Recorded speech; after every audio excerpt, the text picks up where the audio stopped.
The late 19th century witnessed the birth of Zionism, a political movement advocating for a Jewish state.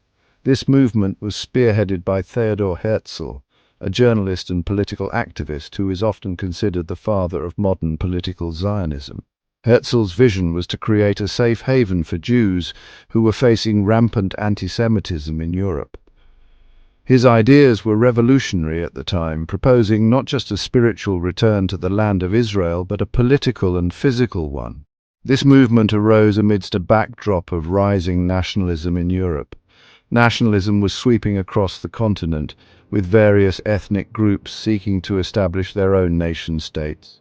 The Jews, who had been marginalized and persecuted for centuries, saw Zionism as their opportunity to join this wave of national self-determination.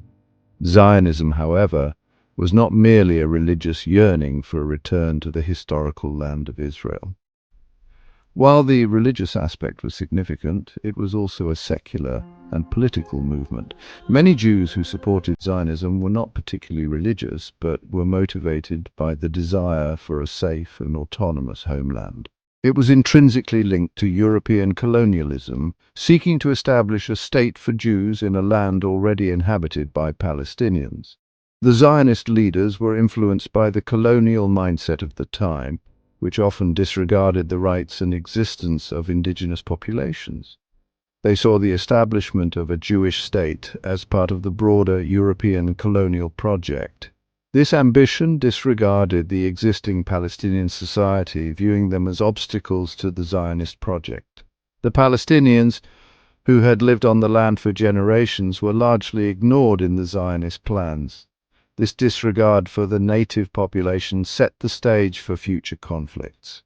The stage was set for a century of conflict. As more Jews began to migrate to Palestine, tensions between the Jewish settlers and the Palestinian population began to rise. The influx of Jewish immigrants was seen as a threat by the Palestinians, who feared losing their land and way of life. Early Zionist leaders, driven by the idea of a Jewish homeland, began migrating to Palestine. They were motivated by a mix of ideological fervor and practical necessity, seeking to escape the anti-Semitic environment of Europe. These early settlers purchased land from often absentee landlords, displacing Palestinian farmers who had worked the land for generations. The land transactions were legal, but they often resulted in the eviction of Palestinian tenants, leading to further resentment and hostility. The influx of Zionist immigrants escalated tensions with the native Palestinian population. Protests and clashes became more frequent as both communities struggled to assert their rights and protect their interests.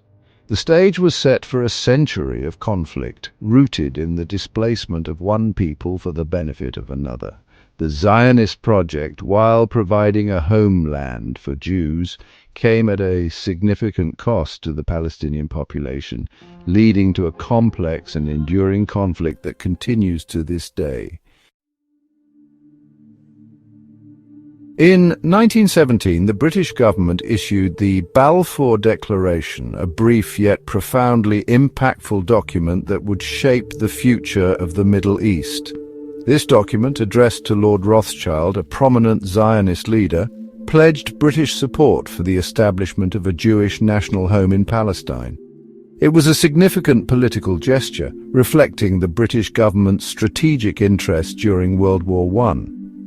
The declaration was made with blatant disregard for the Palestinian Arabs, who constituted the overwhelming majority of the population.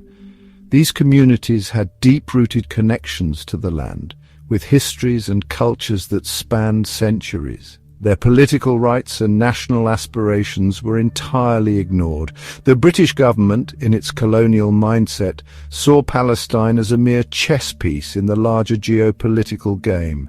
This act sowed the seeds for future conflict and fueled Palestinian resentment. The local population felt betrayed and marginalized, leading to a series of protests and uprisings.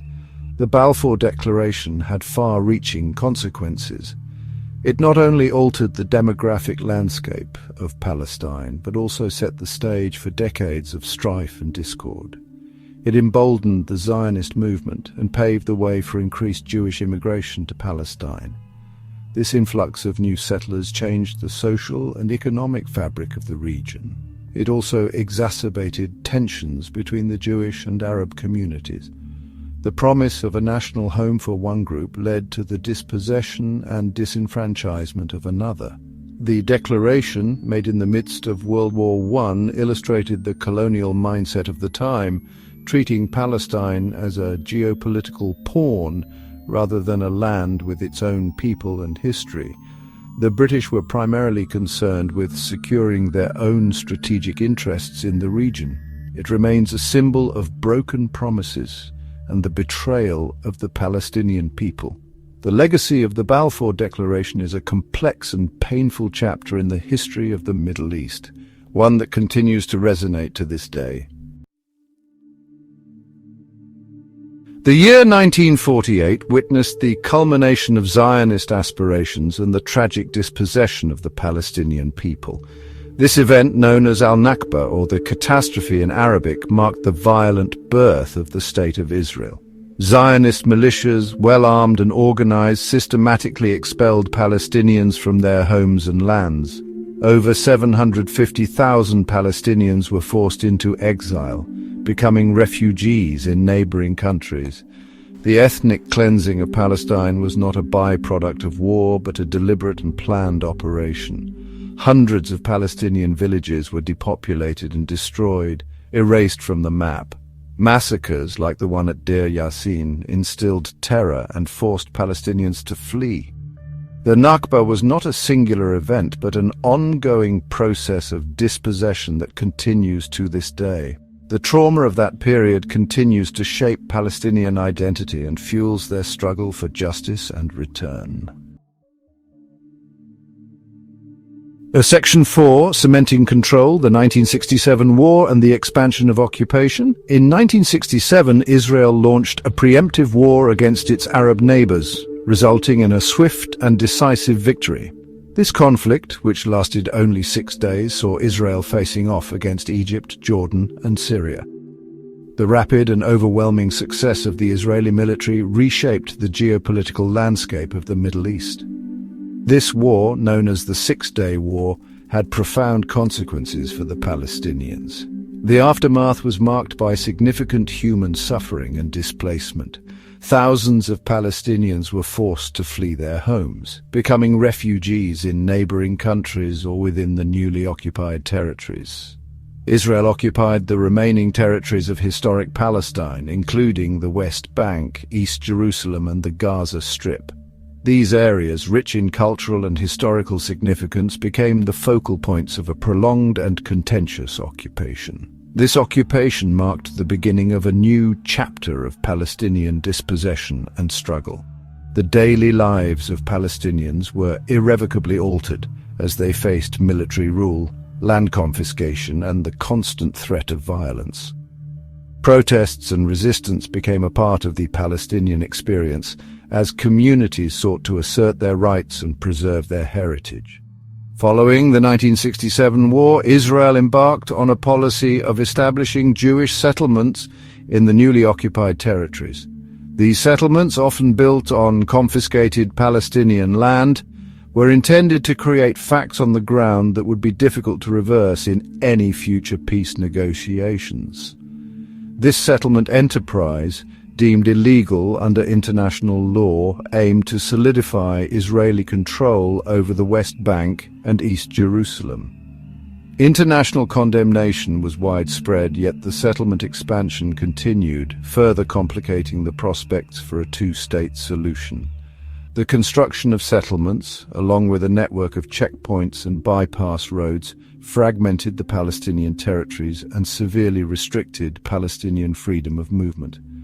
These measures not only isolated Palestinian communities from one another, but also hindered economic development and access to essential services. The occupation transformed the lives of Palestinians, subjecting them to military rule, land confiscation, and systematic discrimination. The enduring impact of the 1967 war continues to shape the Israeli-Palestinian conflict, influencing the political, social, and economic realities of the region to this day. Section 5. An open-air prison, life under siege in Gaza. Since 2007, the Gaza Strip has been subjected to a crippling Israeli blockade. This blockade, enforced by land, sea, and air, has turned Gaza into an open-air prison for its 2 million Palestinian inhabitants. The blockade severely restricts the flow of essential goods, including food, medicine, and building materials. It has decimated the local economy and plunged the population into poverty and despair. The people of Gaza live in a perpetual state of humanitarian crisis. The blockade has created chronic shortages of electricity, clean water, and essential services. The Israeli military frequently launches airstrikes and incursions into Gaza, resulting in widespread death and destruction. The trauma inflicted upon the civilian population, particularly children, is immeasurable. The siege of Gaza is a collective punishment, a violation of international law, and a stain on the conscience of the world.